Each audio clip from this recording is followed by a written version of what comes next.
오늘 시편 90편 말씀을 읽었는데요. 시편의 표제에 이렇게 보면 하나님의 사람 모세의 기도 이렇게 표시가 되어 있습니다. 우리가 잘 아는 이 모세라는 인물은 이스라엘 백성들이 애굽에서 종살이를 하던 중에 오랜 연단을 받게 하신 하나님이 이 모세를 불러서 종살이하고 있는 이스라엘 백성들을 건져내라 하는 명령을 받고서 그들을 하나님의 명령을 따라서 건져내기 위해서 애굽으로 들어갔고 애굽에서 그 백성들을 인도해 냈던 사람이죠. 그리고 그 인도했던 백성들을 광야 가운데서 또 인도했던 그런 인물입니다. 특별히 광야 40여 년 세월을 거의 함께 그들과 함께 하면서 광야에서 마침내 약속의 땅을 바라만 보고 막상 발로 밟지는 못한 채 부름을 받았던 인물입니다. 이 시편이 기록되고 있는 배경은 그렇게 하나님의 구원의 긴 역사를 함께 이끌었던 그 사람이 지나간 세월들을 회고하면서 하나님 앞에 드린 기도의 내용임을 우리가 알게 됩니다. 이 내용은 성격상으로는 공동체적인 애가의 성격이다 이렇게 말합니다. 지나간 세월들을 되돌아보니까 하나님의 은혜가 참 컸는데 그 은혜를 잊어버리고 살았던 수많은 범죄와 죄악으로 인해서 얼마나 많은 사람들이 그 광야에서 엎드러지게 되었는가 하는 것을 되돌아보면서 그 백성들의 모든 죄를 긍휼히 여기시고 하나님께서 인자와 긍휼을 베풀어 주시기를 간절하게 기도하는 그런 내용을 담고 있습니다. 이 시편은 인생이 얼마나 연약한 자인지 얼마나 곤비한 자들인지 하는 것들을 분명하게 가르쳐주고 반면에 하나님은 얼마나 영원하신 분이고 변함이 없으신 분인가 하는 것을 대조적으로 이야기해주고 있습니다. 사람이 이렇게 공고함 가운데 살게 되는 가장 중요한 이유는 하나님 앞에 죄를 범하여 늘 사는 인생이기 때문에 그러하다 그 사실을 이야기해주고 있어요. 그러한 모든 죄로 인해서 겪는 모든 비천한 처지에서 오직 하나님만이 우리의 진정한 피난처가 되시고 하나님만이 우리가 의지할 대상이다라는 사실을 잘 고백해 줍니다. 그래서 우리가 인생의 허망함을 돌아보면서 영원하신 하나님을 바라보게 하는 대표적인 시편, 이게 90편의 내용이다. 이렇게 볼 수 있겠습니다. 인생에 대해서 이 모세는 어떻게 비유적으로 표현하고 있냐면 3절 말씀으로 가서 보면은 이렇게 말합니다. 사람을 티끌로 돌아가게 하신다. 이 말은 사람은 결국 티끌로 돌아가는 인생으로 마무리하게 된다라는 사실을 알려줍니다. 10절 가서 보면 또 뭐라고 고백하냐면 우리의 연수가 70이고 강건하면 80이라도 그 연수를 통해 자랑하는 것은 수고와 슬픔뿐인 그런 인생이다라는 사실을 하나님 앞에 고백하고 있습니다. 인생살이 70, 80 그렇게 아무리 살아간들 되돌아보니까 참 수고로운 삶이었으며 또 많은 세월 동안 겪는 그런 슬픔이 가득했던 그런 시간들이다. 이렇게 하나님 앞에서 고백을 하고 있습니다.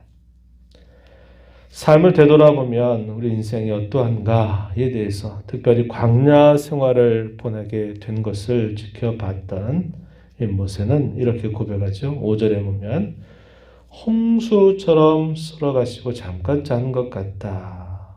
우리의 인생살이가 그렇다. 이렇게 이야기를 합니다. 또 6절 가서 보면은 아침에 돋는 풀 같은 인생에 지나지 않습니다. 이렇게 고백합니다.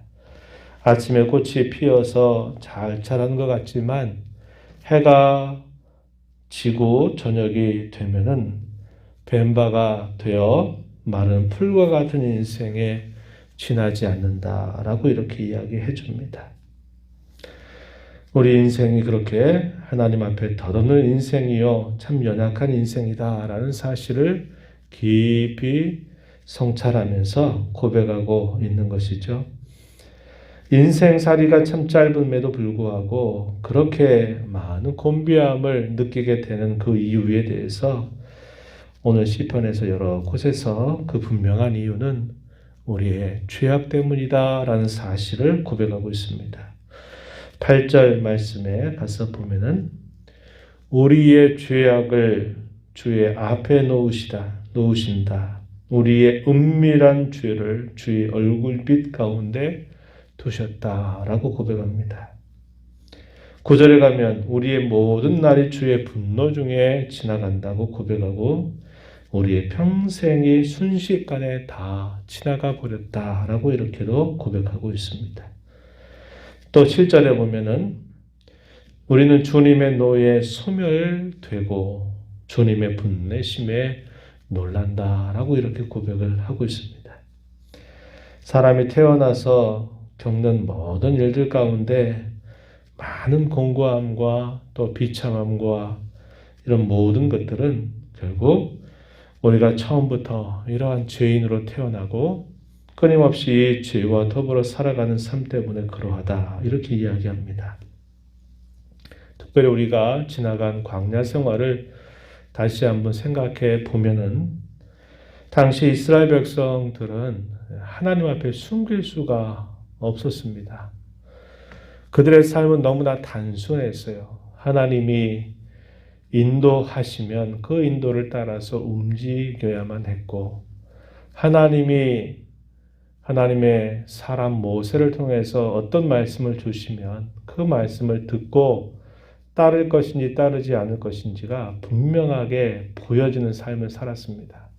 그러하기에 지나간 모든 삶을 돌아보면 하나님 앞에 숨길 수 있는 것도 아무것도 없고 자신들이 하나님 앞에 행했던 그 일들이 결국 자신의 삶의 결과로 그대로 주어지게 되었다는 것을 분명하게 알 수 있는 것입니다. 그래서 모세는 우리의 죄악 때문에, 우리의 완악함 때문에, 우리의 은밀한 죄 때문에 우리는 우리의 인생의 그 많은 여러 가지 일들을 겪으면서 마침내는 다 소멸되고 다 뒷글로 돌아가는 인생에 지나지 않는다. 이렇게 고백을 하고 있습니다. 우리가 오늘 살아가고 있는 이 시대는 참 복잡한 시대를 살아가고 있죠. 사람들은 얼마든지 자신의 허물과 죄를 은밀하게 숨기며 살아갈 수 있을 만한 그런 시대일지 모릅니다. 광야 생활과 같이 그들의 삶이 단순하고 그들의 생각이나 말이나 행동이 이렇게 분명히 드러날 수밖에 없는 그런 적나라한 그런 생활이 아니라 오늘 우리가 살고 있는 이 시대는 감추고 또 감추면서 살아갈 수 있는 시대처럼 보여요. 그러나 하나님은 우리 인생이 범하는 그런 모든 죄, 은밀한 모든 죄까지도 다 하나님은 살펴보시는 분이셔서 인생 속에서 많은 것으로 그들을 벌하시고 마침내는 최후의 심판까지도 엄숙하게 경고를 하고 있다고 하는 겁니다. 그러한 사실들을 모세는 이 광야 가운데서 고백을 하고 있는 것이죠. 그러면서 하나님을 향하여 그는 어떻게 표현을 하고 있는지 우리가 이 시편에서 확인해 볼 수 있습니다. 1절 말씀해 보면 하나님을 향하여 그는 고백하기를 대대의 우리의 거처가 되셨다고 고백을 하고 있습니다. 하나님이 영원하신 우리의 거처가 되신다. 이 거처라고 하는 이 말의 의미를 우리가 쉽게 생각하면 그 말입니다. 하나님 안에서 우리는 참된 피난처를 발견할 수 있다. 하나님만이 우리에게 진정한 안식처가 되신다라는 사실을 고백하고 있는 표현입니다. 우리가 잘 아는 어거스틴이라고 하는 사람은 그런 고백을 하죠. 그가 참회록을 기록하면서 하나님의 품에 안기기 전까지는 진정한 안식을 얻을 수가 없었다라고 그렇게 고백을 해줍니다. 이것은 아주 분명한 사실이죠. 하나님께로부터 지음받은 모든 인생들은 하나님 안에서만 참된 피난처를 발견하고 하나님 안에서만 참된 안식을 발견하도록 처음부터 디자인이 된 존재라는 것을 우리는 꼭 기억해야만 한다 하는 겁니다. 모세는 그런 험난한 광야 생활을 되돌아보면서 하나님만이 진정한 우리의 피난처, 하나님만이 진정한 우리의 안식이 되신다라고 이렇게 고백을 하고 있습니다. 우리는 잠깐 있다가 사라져 버리는 참으로 허망한 존재에 지나지 않지만 우리 하나님은 영원부터 영원까지 계시는 하나님이시다라고 이렇게 고백하죠. 2절에서 말합니다. 산이 생기기 전 땅과 세계도 주께서 조성하시기 전 곧 영원부터 영원까지 주는 하나님이시니이다. 이렇게 고백하죠. 그 하나님이 노여움 가운데서 또 진노 가운데서 나타나시는 것들을 과연 누가 깨달을 수 있겠습니까? 라고 고백하면서 하나님 앞에 참 지혜를 가르쳐 달라라고 기도합니다. 12절 가서 보면은 이렇게 말하죠. 우리에게 가르쳐 달라고 이야기합니다. 우리의 날 계수함을 가르치사 지혜로운 마음을 얻게 하소서. 우리가 과연 누구인가를 하나님 앞에서 깨닫게 하시고 우리 자신들을 돌아보면 우리는 주님의 노여움과 진노 가운데 살 수밖에 없는 연약한 자임을 알게 해달라고 이야기합니다. 자신의 곤비한 처지를 알게 될 때 우리는 하나님을 찾게 되고 하나님을 의지하게 되기 때문에 그러합니다. 자신이 죄악되고 자신이 연약하고 자신이 비참하다고 한 사실들을 알지 못하면 구원받는 필요성을 깨닫지 못합니다. 그러나 자신이 얼마나 연약한 자인지 또 얼마나 이 죄악 가운데서 살고 있는지를 깨닫는 사람은 하나님께 구원을 간청하고 하나님께 부를 수 있는 마음이 생기는 것이죠. 모세는 하나님 앞에 또 이렇게 기도합니다. 13절 보니까 여호와여 돌아오소서 주의 종들을 불쌍히 여겨 주소서 이렇게 간구를 올리게 됩니다. 자신의 처지가 어떠한지를 알게 될 때 우리는 진정으로 하나님의 손길을 구하게 되고 하나님의 구원을 바라보게 되는 것이죠. 모세가 그러한 것들을 우리에게 잘 가르쳐 주고 있습니다. 자기의 곤비함을 알고 자세를 겸손하게 낮추는 자는 하나님께로부터 은혜를 받을 수가 있고 그 은혜 안에 머물러 살 수 있게 됩니다. 그것이 오늘 이 시편의 결말 부분에서 아주 잘 표현되고 있는 말이죠. 그럼 또 이렇게 하나님 앞에 기도합니다. 14절에 보면요. 아침에 주의 인자하심이 우리를 만족하게 해달라고 기도합니다. 우리의 일생을 기쁘고 즐겁게 해달라고 하나님 앞에 간구하죠. 또 16절에 보면 주께서 행하신 일을 우리에게 나타내달라고 기도하고 주의 영광을 나타내달라고 기도합니다. 마지막 절에서는 우리의 손이 행한 일을 견고하게 해 주소서 이렇게 고백을 하죠. 허망한 인생 속에서 하나님 앞에 행하는 그 일들을 우리에게 견고하게 해달라고 간청하는 내용으로 이 시편을 마무리하게 됩니다. 우리가 잘 아는 성경의 진리는 그거죠. 우리의 마음이 교만해지고 우리의 마음이 굳어져 버리게 되면 하나님께로부터 은혜를 받을 길이 없어요. 그러나 반대로 우리의 마음이 겸손해지고 낮아지게 되면 하나님의 은혜 안에 머물러 살아갈 수 있게 된다고 성경은 우리에게 가르쳐 줍니다. 우리의 인생 자체는 얼마나 짧은 인생이고 얼마나 허망하고 인생살이를 되돌아볼 때 죄로 인하여 얼룩져져서 그 많은 벌과 징계 가운데 지나가는 인생에 지나지 않는다는 것을 우리가 정확하게 깨닫고 알 수 있다면 그런 지혜를 가질 수 있다면 우리는 하나님만이 우리의 진정한 피난처가 되시고 하나님만이 진정한 우리의 안식이 된다는 것을 우리 언제나 깨닫고 살아가는 인생이 되는 것입니다.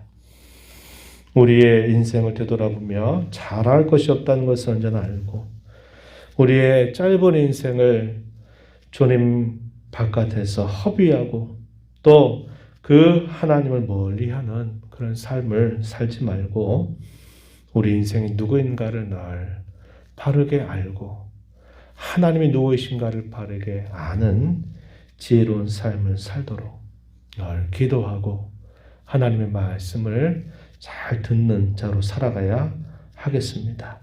모세가 하나님 앞에 간절하게 기도했던 것처럼 우리가 하나님 앞에 나올 때마다 늘 잊지 말고 기도해야 할 내용들 우리에게 잘 소개해 주죠. 늘 깨닫고 살아가는 삶이 되게 해달라라고 하는 간구의 내용입니다. 하나님께서 늘 인자와 긍휼을 베풀어 주시기를 기도하는 내용입니다. 하나님 안에서 참된 만족과 즐거움, 기쁨을 찾아 누리는 삶이 되게 해달라고 드리는 간구입니다. 주께서 행하신 일들의 결과들이 우리 가운데 풍성하게 드러나게 해달라고 하는 간구의 내용이죠.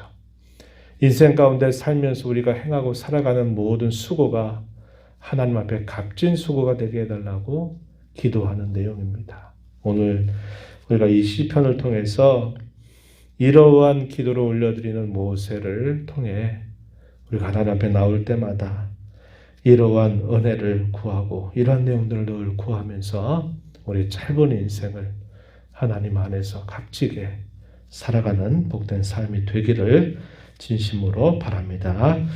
하나님 아버지, 오늘도 새벽을 깨워서 주 앞에 저희들의 걸음을 인도해 주시고 살아계신 하나님, 영원하신 하나님 앞에 우리의 진정한 만족과 피난처와 즐거움이 되심을 또 깨닫고 고백하며 저희들이 얼마나 연약하고 어리석고 부족한 자인지를 하나님 앞에 고백하며 또 은혜를 구하는 귀한 자리로 인도해 주셔서 참 감사합니다.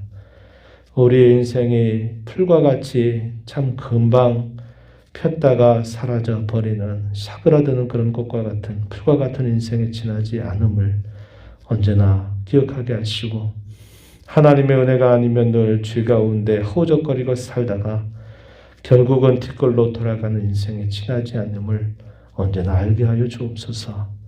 겸손하게 하시고 낮아지게 하시고 하나님만이 우리의 진정한 만족과 기쁨과 즐거움의 대상이 되심을 알게 하시고 하나님만이 우리의 인생에 참된 가치를 부여해 주시는 분임을 또 저희로 알게 하셔서 영원하신 하나님을 잘 모시고 살아가는 삶이 되게 하시고 지혜로운 자로 아버지 앞에 살아가는 복된 삶이 되게 하여 주옵소서.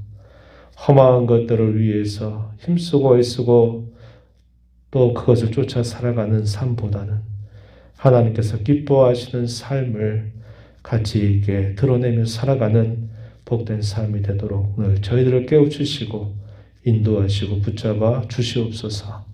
오늘도 은혜의 보좌 앞에 주의 공로를 힘입어서 나와 아버지 은혜를 구하는 모든 심령들의 간구에 귀를 기울여 주시고 이 시간도 저희 기도 가운데 함께 주와 만나는 귀한 시간 되도록 이끌어 주시옵소서. 예수님 이름으로 기도하옵나이다. 아멘.